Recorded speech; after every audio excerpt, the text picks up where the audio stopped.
Hey followers, this is your favorite author and YouTuber, and I just got a text to kind of start things. Ironic, but Alrighty, I gotta respond to this before I begin. I gotta respond to this text. Alrighty, there we go.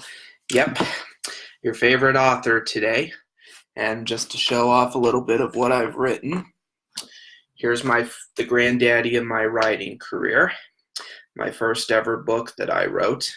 It documents my elementary school education, and yeah, this one's probably going to need to be donated because it's kind of wrinkled. But yep, that's some of what I've done, and I also wrote a screenplay a few years back, which is a biblical retelling of the story of Moses. It's my own version of it. So yeah, that's a little bit of what I've done, and yep, it's a pretty good book, I'll say. Yep. So yeah, I'm a professional author, and yep.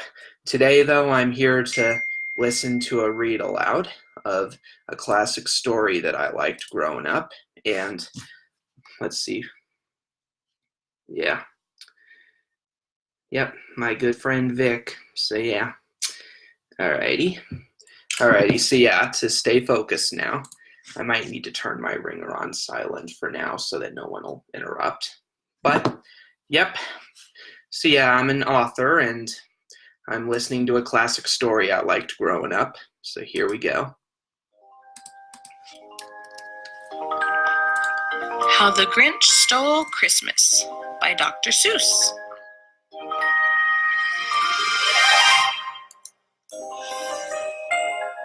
It's free to subscribe. Press the button below. Here we go. Every Who down in Whoville liked Christmas a lot. But the Grinch who lived just north of Whoville did not. The Grinch hated Christmas the whole Christmas season. Now please don't ask why. No one quite knows the reason. It could be his head wasn't screwed on just right. It could be perhaps that his shoes were too tight. But I think that the most likely reason of all may have been that his heart was 2 sizes too small. But whatever the reason, his heart or his shoes, he stood there on Christmas Eve hating the Who's, staring down from his cave with a sour, grinchy frown at the warm-lighted windows below in their town. For he knew every Who down in Whoville beneath was busy now, hanging a mistletoe wreath. And they're hanging their stockings, he snarled with a sneer. Tomorrow is Christmas, it's practically here. And he growled, because Grinch fingers nervously drumming, I must find some way to stop Christmas from coming.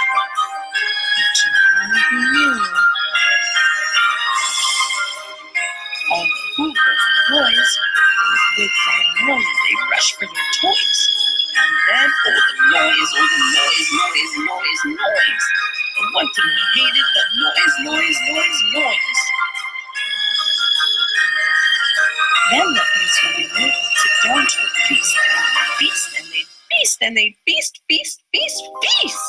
They would feast on Who pudding and rare Who roast beast, which was something the Grinch couldn't stand in the least.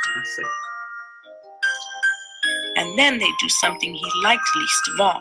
Every Who down in Whoville, the tall and the small, would stand close together with Christmas bells ringing. They'd stand hand in hand, and the Who's would start singing. They'd sing and they'd sing and they'd sing. And the more the Grinch thought of his Who Christmas scene, the more the Grinch thought, I must stop this whole thing. Why, for 53 years I've put up with it now. I must stop this Christmas from coming. But how? Then he got an idea, an awful idea. The Grinch got a wonderful, awful idea. I know just what to do, the Grinch laughed in his throat, and he made a quick Santa Claus hat and coat, and he chuckled and clucked with a great Grinch trick. With his coat and hat that looked just like Saint Nick. All I need is a reindeer. The Grinch looked around, and since reindeer were scarce, there was none to be found. Did that stop the old Grinch? No. The Grinch simply said, if I can't find a reindeer, I'll make one instead. So he called his dog Max, then he took some red thread, and he tied a big horn on the top of his head. Then he loaded some bags and some old empty sacks on a ramshackle sleigh, and he hitched up old Max. Then the Grinch said, get up! And the sleigh started down towards the homes where the Who's lay snoozing in town. All the windows were dark, quiet snow filled the air, and the Who's were all dreaming sweet dreams without care. When he came to the first little house in the square, this is stopping at one, the old Grinchy tries hissed, and he climbed to the roof, empty bags in his fist. Then he slid down the chimney, another tight pinch. If Santa could do it, and so could the Grinch. He got stuck only once, for a moment or two, and he stuck his head out of the fireplace flue, where the little Who's stockings all hung in a row. These stockings, he grinned, are the first things to go. Then he slithered and slunk with a smile most unpleasant around the whole room, and he took every present. Pop guns and bicycles, roller skates, drums, checkerboards, tricycles, popcorn, and plums. And he stuffed them in bags. Then the Grinch very nimbly stuffed all the bags one by one up the chimney.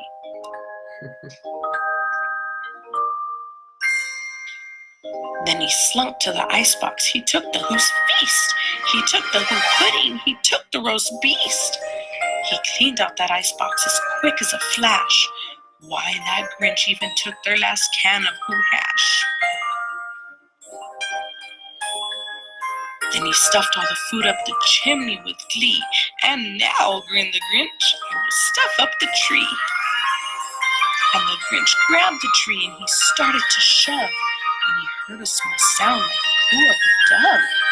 He turned around fast and he saw a small Who. And a Cindy Lou Who was not more than 2.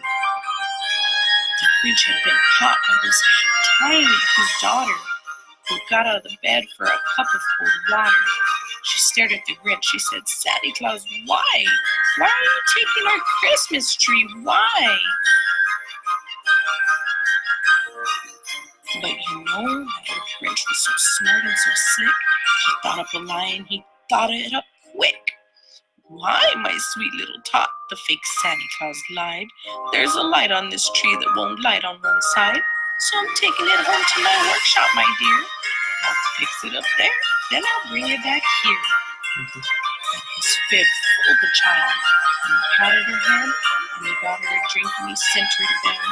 And when Cindy Lou Who went to bed with her pot, he went to the chimney and stuffed the tree. Then the last thing he took was to log for their fire. Then he went up the chimney himself, the old liar. On the walls he left nothing but hooks and some wire. The one speck of food that he left in the house was a crumb that was even too small for a mouse. Then he did the same thing to the other Who's houses, leaving crumbs much too small for the other Who's mouses. It was 15:15 dawn, while the Who's still abed, while the Who's still a snooze, when he packed up his sled. Packed it up with their presents, the ribbons, the wrappings, the tags and the tinsel, the trimmings, the trappings. 3,000 feet up the side of Mount Crumpet, he rode with his load to the tip-top to dump it. Pooh-pooh to the Who's, he was Grinchishly humming. They're finding out now that no Christmas is coming. They're just waking up. I know just what they'll do. Their mouths will hang open a minute or two, and the Who's down in Whoville will all cry, boo-hoo. That's a noise, grinned the Grinch, that I simply must hear. So he paused, and the Grinch put his hand to his ear, and he did hear the sound rising over the snow. It started in low, and it started to grow.